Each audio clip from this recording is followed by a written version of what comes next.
Hi everyone. Economic substance is something that you have all heard about in the recent times.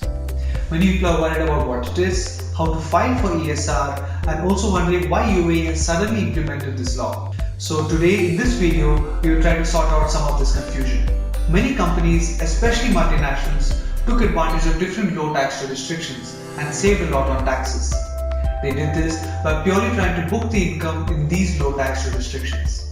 The Organization for Economic Cooperation and Development, or the OECD, has mandated the UAE to implement the Economic Substance Law. This is due to the Base Erosion and Profit Sharing Projects, also known as BEPS. The OECD came up with 15 action points, of which there are a minimum of 5 action points that each OECD member has to comply to. The 5th action point is with respect to harmful tax practices.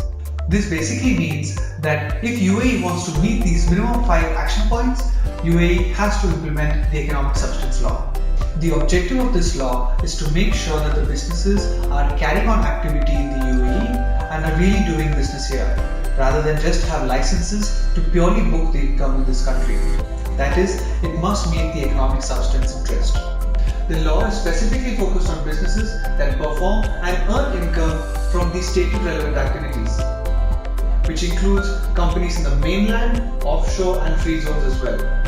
The following activities will be treated as relevant activities: banking, insurance, investment fund management, lease finances, headquarters, shipping businesses, holding company, intellectual property and distribution and service center businesses.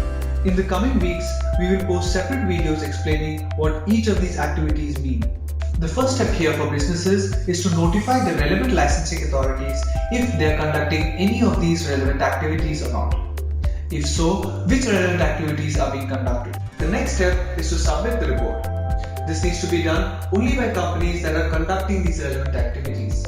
This needs to be submitted within 12 months of the financial year end. So if the company's financial year end is December 31st, 2019, then the deadline to submit it will be on December 31st, 2020. The requirement to file for this notification is different for each of the licensing authorities. The method for filing for the notification also varies on the licensing authority.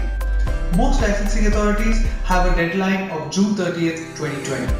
So if your business is conducting and earning income from one of these relevant activities in the UAE, what should you be concerned about? You will need to prove that your business has sufficient economic substance within the UAE. The business must prove that the state core income generating activity is done within the state, which means that the income earned from relevant activities should be from activities conducted in the UAE. The management of the business must happen in the UAE. The board of directors have to meet in the UAE as well. Businesses must have adequate qualified full-time staff in the UAE. There should be adequate operating expenditures in the UAE as well. There should also be adequate physical assets in the UAE. Businesses can outsource their core income generating activity, but should also be able to monitor and control them, and should also make sure that these outsourced activities are being conducted in the UAE. If your business has sufficient evidence to prove that these points we just discussed are happening in the UAE, then the business does not have to worry. If this test is not met, the regulatory authorities in UAE will share this information with competent authorities in the country where the parent company resides or where the license is incorporated. Not meeting the requirements mentioned in the law could lead to penalties between 10,000 to 300,000 dirhams and could also lead to suspension of license. Companies in which the federal government, government of any emirate or any other government body has 51% or more of direct or indirect ownership is exempt from the ESR regulation. The Economic Substance Law is a welcome move. This will help remove the tax haven tag that was on UAE for all these years. This will make UAE a more reliable place to do business and therefore attract more investment here, and in turn grow the economy in UAE. Thank you all for listening.